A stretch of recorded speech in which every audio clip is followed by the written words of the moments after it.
Hello everybody and how are you doing. So आज हम लोग बात करने वाले हैं दलजीत कौर और उनके एक्स हस्बैंड के बारे में जिनका नाम है निखिल पटेल। ठीक है, तो यू नो मैं एक्चुअली चाहती थी कि मैं उन दोनों को लेकर उनकी जो ब्रेकअप की खबरें हैं, उनकी शादी टूटने की जो खबरें हैं वो बहुत सुर्खियों में रही हैं। And Daljeet is actually a very very beautiful woman, a resilient woman, a divine's woman, divine's girl जैसे हम कहते हैं। ओके एंड पता नहीं क्यों but in my heart I just felt कि मुझे ये रीडिंग बनानी चाहिए।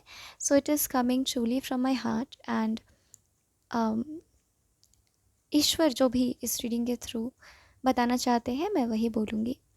And I don't know about Nikhil Patel but Diljit Kaur को देख के तो ये लगता है that she is a wonderful woman and she is a very blessed graceful woman.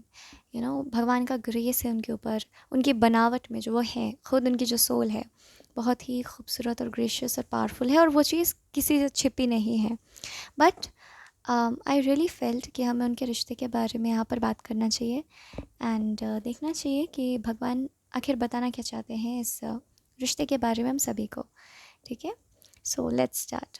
पहले मैं देखना चाहूँगी कि उन लोग दोनों की मैरिज कैसी थी and individually what was the take of Diljit and what was the take of Nikhil Patel in this marriage।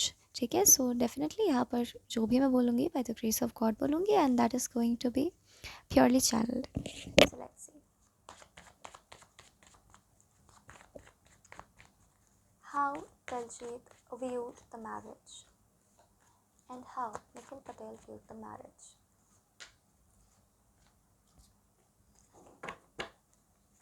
What were their mutual feelings? Thank you। देखिए, मैं तो ये ज़रूर कहूँगी कि उन दोनों ने बहुत अरमानों के साथ इस रिश्ते को शुरू किया था, not just Daljeet but Nikhil also. Nikhil Patel के लाइफ में ना खालीपन बहुत था जब Daljeet enter her life. And Nikhil भी ऐसे इंसान हैं जो बहुत ज़्यादा इमोशनली वेकेंट नहीं रहना चाहते हैं, उनको बहुत इमोशन चाहिए। He is like a baby. Okay, ये मैं देख सकती हूँ। उनको भी ना बहुत ज़्यादा he is also blessed by divine. ऐसा नहीं है कि केवल Daljeet Kaur had been blessed by divine, वो भी is also very blessed by divine. He believes in simple living and high thinking. Okay, Nikhil Patel को जैसे emotionally he is very driven, he is all emotions just like Diljit. Emotions affect him so much, जैसे life ने उन्हें practical बनने के लिए मजबूर कर दिया है निखिल को, बट अंदर से he is all emotions. Okay, and when he met Daljeet Kaur at the time when they decided to get married, they he actually felt that Diljit की जो एनर्जी थी वो थोड़ी ग्रैंड थी, ठीक है, उनसे। But he also wanted to be emotionally to share his emotional cup with somebody. So emotionally तो वो भी he had entered the marriage definitely. ऐसा नहीं है कि he felt nothing and he had no emotions. He was feeling as if मेरी arranged marriage हो रही है, मैं अपने मैरिज खुद अरेंज कर रहा हूँ इस पर्सन के साथ। ठीक है, तो थोड़ी थोड़ी ऐसी ही फीलिंग थी। सो आई विल, तो मुझे इस मैरिज में रिस्पेक्ट रखनी होगी, मुझे इस मैरिज में कभी उनकी बातें सुननी होंगी, कभी वो मेरी बातें सुनेंगी। सो जो प्योर इंडियन मेंटालिटी हमारी खूबसूरत सी होती है मैरिज को लेकर, वैसा कुछ marriage. He didn't know much about Daljeet but he took a leap of faith is what I can see. Okay, now let's see what was Daljit's take on marriage। See, Daljeet के अंदर ना बहुत सारा वूंड्स है, बहुत इमोशनल वूंड्स है। जब ये मैरिज उन्होंने करने का सोचा तो उन्हें ऐसा लगा that she was healed, now she is okay enough, she is healed enough to go with the second marriage. But उनके दिल में बहुत सी ऐसी बातें थी, बहुत सी इमोशंस थे जो तब भी दबे हुए थे। And she was somewhere scared of this marriage, scared of the term marriage. Marriage के साथ नेचुरली डेफिनेटली उनका एक्सपीरियंस अच्छा नहीं रहा है। ओके, ये मैं कह सकती हूँ। एंड वो हार्ट ब्रेक उन्होंने अभी भी उनके दिल में थी जब she met Nikhil Patel. Okay, and she was not sure, but she took it as an adventurous ride. She took it as कि okay, let's give life a second chance. And I think ये चीज़ वो कहती भी हैं, right? तो definitely she was not completely healed, but still she wanted to give it a chance. Whereas Nikhil कहीं ना कहीं उनकी family background is little traditional, you know, वो दिखाए या ना दिखाए बट थोड़ा ट्रेडिशनली इंक्लाइंड उनकी फैमिली है, ठीक है। एंड डेफिनेटली वो इन्फ्लुएंस्ड है बाहर के वेस्टर्न कल्चर से, बट भारतीय, he is just an Indian boy, you know, at his heart. ये मैंने कहा ना, उन्होंने बस, उन्हें ऐसा लगा कि हम, उन्होंने इस शादी को एक arranged marriage setup, okay, like जैसे हम लोग बात करते हैं एंड फिर शादी फिक्स होती है हमारी, तो वैसा ही मुझे यहाँ पे दिख रहा है, ठीक है। ओके लेट्स, उन्होंने कुछ बुरा एक्सपेक्ट ही नहीं किया था इस शादी में। Okay, you know, I had been single and now I'm getting married. So this was his take on this marriage. Okay, हम इस शादी पे वर्क करेंगे, उनका ऐसा था। ही वॉज नॉट बॉदर्ड कि मैं दिलजीत के दिल को समझूँ, मैं उस पर्सन से प्यार करूँ। I think it was more about the arranged marriage setup, that you know I want emotions in my life and somebody is coming with her emotional cup and I will offer my emotional cup. And but somewhere Nikhil was also very closed off, you know, emotionally. उनको emotionally open होने का इच्छा था but he just couldn't do it. Okay, दोनों के अपने, देखो निखिल का जो बैगेज है ना, it is somewhere dark, but Dalljiet का it was transparent. You know, she knew why am hurt somewhere. वो भले कन्फ्रंट ना करे, कोई भी नहीं कर पाएगा, बट निखिल का, Nikhil is like a little immature. Okay, I am being very honest, and Diljit is a very emotionally mature person, and Nikhil Patel थोड़े इमेच्योर हैं, ये मैं कह सकती हूँ, ठीक है। He also wants to share emotions in everything, but you know he goes to a very dark space if he'll get even a little hit। वो कुछ अलग ही ब्लैक होल वाले जोन में चले जाते हैं। तो हाँ, इनकी एक टेंडेंसी है कि थोड़े नार्सिसिस्टिक हो सकते हैं, ठीक है। ओके, एंड उनका म्यूचुअली जो एनर्जी थी इन लोगों की मैरिज की, मुझे लगती है दैट कहीं ना कहीं दलजीत को भी फील हो रहा था ये चीज़, दैट यू नो, क्या मैं जल्दी बाजी कर रही हूँ, क्या ये कोई रेड फ्लैग है, यू नो, क्या मुझे अपनी इंट्यूशन की सुननी चाहिए, क्या मुझे रिस्क नहीं लेना चाहिए। You know, he she could sense because she is spiritually also very good. तो शी कुड सेंस कि यू नो, पता नहीं मुझे मैरिज में आगे बढ़ना चाहिए कि नहीं। एक स्लाइट नज उनको था, मैं नहीं बोलूँगी कि नहीं था, ठीक है। And Nikhil was also not sure because he had been hurt in past and he is also immature emotionally. तो उन्होंने कुछ अलग ही जोन में, अब एक, आप समझिए एक अंधेरे कमरे में उन्होंने खुद को बंद करके रखा था, एंड वहाँ से उनको निकालना is like nearly impossible for Diljit. Okay, he is hyper protective of himself now, ठीक है। And Diljit took the leap of faith and Nikhil also took the leap of faith, ठीक है। But he was somewhere sceptical about this marriage till the date of the marriage. Okay, ये मैं देख सकती हूँ, but दोनों ने जैसे यू नो उस इंट्यूशन को थोड़ा ओवरलुक करते हुए फिर भी एक फेथ का स्टैम्प लगाया उस दिन अपनी शादी के दिन, ये मैं देख सकती हूँ, ठीक है। So yes, Nikhil Patel is emotionally immature then Diljit Kaur for sure. वो ज़्यादा, दिलजीत कौर ज़्यादा इमोशनली मच्योर हैं इस रिलेशनशिप में। ओके, अब मैं देखना चाहूँगी कि what happened in their marriage, what happened in their marriage।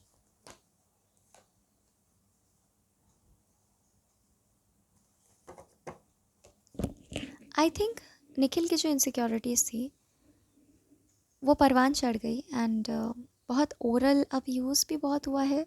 मैं नहीं बोलूँगी एकदम गाली गलौज वाला अब्यूज़, बट ओरली एक दूसरे को, वर्बली वर्बली एक दूसरे को हर्ट बहुत किया है इन लोगों ने।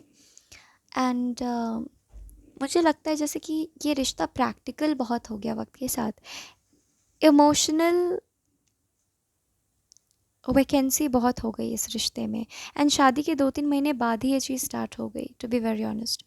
पैसों की बातें होती थी, बिजनेस की बातें होती थी, बाहर जाने की बातें होती थी, बट जो एक हस्बैंड और वाइफ के बीच में एक जो इमोशनल इंटीमेसी होती है, वो आई थिंक 2 से 3 दिन तक ही रहा होगा। उसके बाद I don't think, I can't see that happening. तो वक्त के साथ ये बहुत प्रैक्टिकल और बहुत इमोशन लेस मैरिज बनते गया। And I am somewhere now really happy to see कि दलजीत इस टॉक्सिक इन्वायरमेंट में नहीं है। ठीक है, emotional vacancy is the term. बहुत इमोशनली वो वेकेंट होते गई हैं Dalljiet, because of Nikhil's immature behaviour. Okay, ये बहुत डिफेंसिव थे निखिल पटेल, बहुत डिफेंसिव थे इस शादी में। शादी इमोशंस तो दूर की बात है, बहुत डिफेंसिव थे वो इस मैरिज में। He was not ready to give in. Okay, to be very honest, थक्का मुक्की भी हो सकती है slight, and this shattered Daljeet, you know, this shattered Daljeet and made. Okay, ऐसा मैं क्या बोल रही थी, एक्चुअली मेरे घर में कोई आया तो इसीलिए आई जस्ट, हाँ ओके, थोड़ा सा फ्लो टूट गया। ओके, सो देखिए, क्या मुझे अभी दिख रहा है ना कि मुझे ऐसा दिखता है जैसे फिज़िकली भी हर्ट किया है इन लोगों ने जानबूझ के नहीं, बट हाँ, मैं कह रही थी कि निखिल बहुत ज़्यादा डिफेंसिव और हो गए और दलजीत इमोशनली और ज़्यादा टूट गई। ठीक है, मुझे ऐसा लगता है कि कहीं ना कहीं फ़िज़िकल हर्ट भी जाने अनजाने इन लोगों ने एक दूसरे को किया है, कि पुश कर देना एक दूसरे को, थोड़ी चोट लग जाना, यू नो, ये सब कुछ तो हुआ है, मुझे ऐसा फील होता है। Okay, um,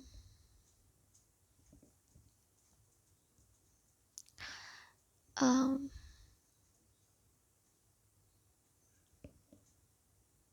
Diljit was still not thinking कि मुझे इस मैरिज को एंड करना चाहिए। ठीक है, but Nikhil remained defensive. Nikhil बहुत डिफेंसिव, जैसे हमने देखा भी कि जो सोशल मीडिया फाइट उनकी चल रही थी, तो Diljit was emotionally out there, but Nikhil was defensive. Lawyers, this, that, when the marriage happened, things like that. So he was again defensive. Okay, तो yes, एंड दलजीत ऐसे ही व्यक्ति है ना, उनको इमोशंस चाहिए। She is all made up of emotions, is what can I see. इतना verbal abuse और यू नो वर्बली निखिल की बातें had actually shattered her completely, and somewhere spiritually made her go through the wounds that she had gone through before in her life, ताकि you know एक तरीके से एक कहते हैं ना, एक तरीके से दलजीत को यूनिवर्स ने दिखाया कि see Dalljiet, you are not completely healed from your previous wounds. तो एक तरह से कि ये रिश्ता एक ट्रिगर था उनके लिए कि वो कम्प्लीटली खुद को हील कर सके। ठीक है, यस, मैं ये देख पा रही हूँ। तो इनकी मैरिज ऐसी थी। अब मैं देखना चाहती हूँ currently what Daljeet thinks of Nikhil and what Nikhil thinks of Daljit.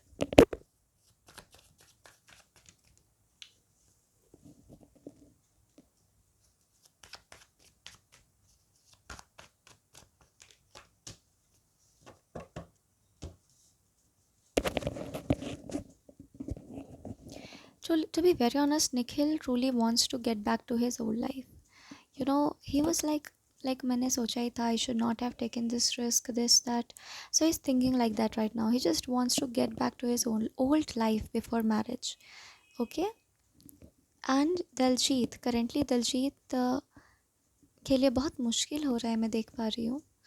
ठीक है, इस रिश्ते के बारे में सोचना, अभी भी इस रिश्ते से जो उनको दर्द मिला है, जो उनके होप्स टूटे हैं, she is still carrying this wound, and कहीं ना कहीं बहुत मैस्कुलिन एनर्जी में आ गई हैं। She wants to earn for a child. Monetarily वो बहुत ज़्यादा स्टेबल होना चाहती है, एंड इस रिश्ते से वो बस अब इतना ही चाह रही हैं कि अगर निखिल किसी तरीके से मॉनिटरली उनको अगर सपोर्ट कर सके, तो बस उतना ही होगा जो वो चाहेंगी उनसे, इस रिश्ते से, क्योंकि emotionally she is already shattered from this connection. इस कनेक्शन ने कभी भी उन्हें इमोशनल सेटिस्फैक्शन नहीं दिया है, ठीक है। तो वो बस ऐसा सोच रही हैं कि अगर ये आदमी मेरी लाइफ में आया है, अगर ये व्यक्ति मेरी लाइफ में आया है, तो मेरे ज़िंदगी में आने की कोई तो कीमतें चुकाए। मेरे इमोशंस को तो ये शायद ठीक नहीं कर सकता, बट अगर मेरे बच्चे के लिए और मेरे लिए एज अ रिपेंट अगर वो कुछ मॉनिटरली मुझे उससे सपोर्ट मिले, तो यानी कोई एलिमनी वगैरह, वो मन में सोच रही हैं कि अगर उसके पास ज़रा भी मॉरल है तो वो मुझे इस रिश्ते की मान रखते हुए कुछ एलिमनी तो उसे मुझे देना ही चाहिए, ठीक है। ओके। एंड जो केन्या में वो थी ना निखिल के साथ, तो कहीं ना कहीं केन्या से उनको बहुत लगाव हो गया है। तो कहीं ना कहीं उनका मन अभी भी केन्या में ही लगा हुआ है, वो बस वापस वही जाके, बिकॉज एक घर मान लिया था दिलजीत ने वहाँ पर, तो अब वो केन्या में ही, जैसे उनको लगता है बहुत शांति उनको मिली होगी शायद, वहाँ पे प्रकृति बहुत है, तो नेचर के बीच में उनको बहुत अच्छा लग रहा था। उनको ऐसा लगता है कि केन्या में ही जाके बस जाऊँ क्या, you know not with Nikhil Patel but individually वो केन्या के बारे में सोचना चाहती हैं, कहीं ना कहीं उनका दिल केन्या के बारे में सोचना चाहता है, ठीक है। वो बस इतना ही चाहती है कि निखिल ने इस रिश्ते, वो नहीं सोचना चाहती कि निखिल ने इस रिश्ते के बारे में क्या सोचा है, क्योंकि उनको लगता है कि, क्योंकि वो जानती है कहीं ना कहीं कि निखिल कितने डिफेंसिव है इस रिश्ते को लेकर, तो वो खुद को और हर्ट नहीं करना चाहते हैं। तो वो बस इतना है, मुझे दिख रहा है कि वो बस इतना ही चाहते हैं कि निखिल इस रिश्ते को एक क्लोजर दे, कोर्ट के सामने आए एंड इस रिश्ते को एक क्लोजर दे और तमीज़ से इस रिश्ते को मेरे जीवन में एंड करे। ये मैं देख पा रही हूँ। तो कहीं ना कहीं मन में उनको लग रहा है कि as a token of respect उनको कुछ तो ऑफ़र करना ही चाहिए, चाहे वो चलो पैसे ही ऑफ़र करे, बट कुछ तो करना ही चाहिए, ठीक है। ऐसा वो सोच रही हैं अभी currently. Okay, now let's see that, मुझे देखना है कि अगर निखिल के लाइफ में और दिलजीत के लाइफ में सच्चा प्यार, सच्चा सपोर्ट लिखा है कि नहीं। Let's see.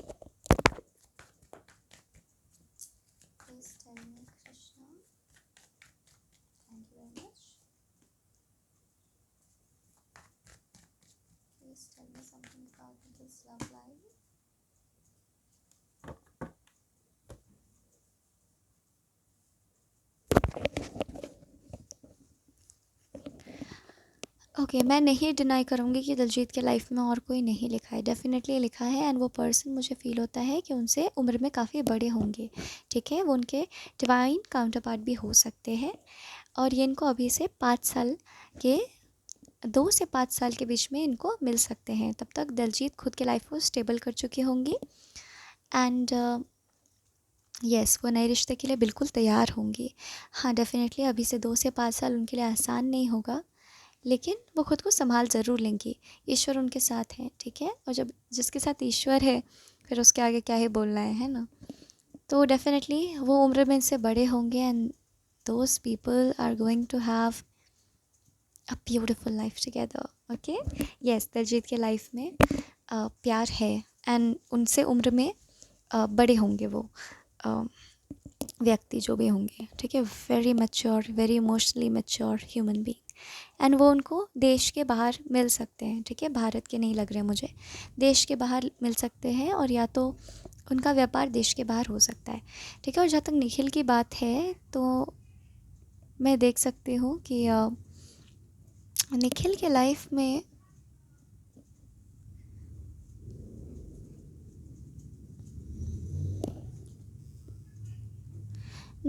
लाइफ में ना पार्टनर है, मैं नहीं बोल रही हूँ कि नहीं है। अ,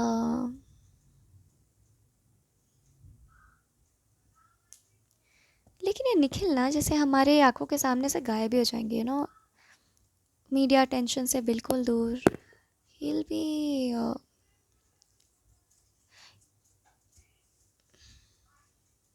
living a very dull life, not a dull life but like a very, what to say, a very stagnant life. उनके लाइफ में पार्टनर होंगे, बट अगेन वो इमोशनल अटेंशन वो उस पार्टनर को नहीं दे पाएंगे, जैसे उन्होंने दिलजीत को नहीं दे पाए वो, लेकिन वो पार्टनर उनके साथ निभाएगी and they are going to have a very silent life, not a quiet life, a very silent life. जैसे एकदम मंडेन रोज़ का एक ही रूटीन होना,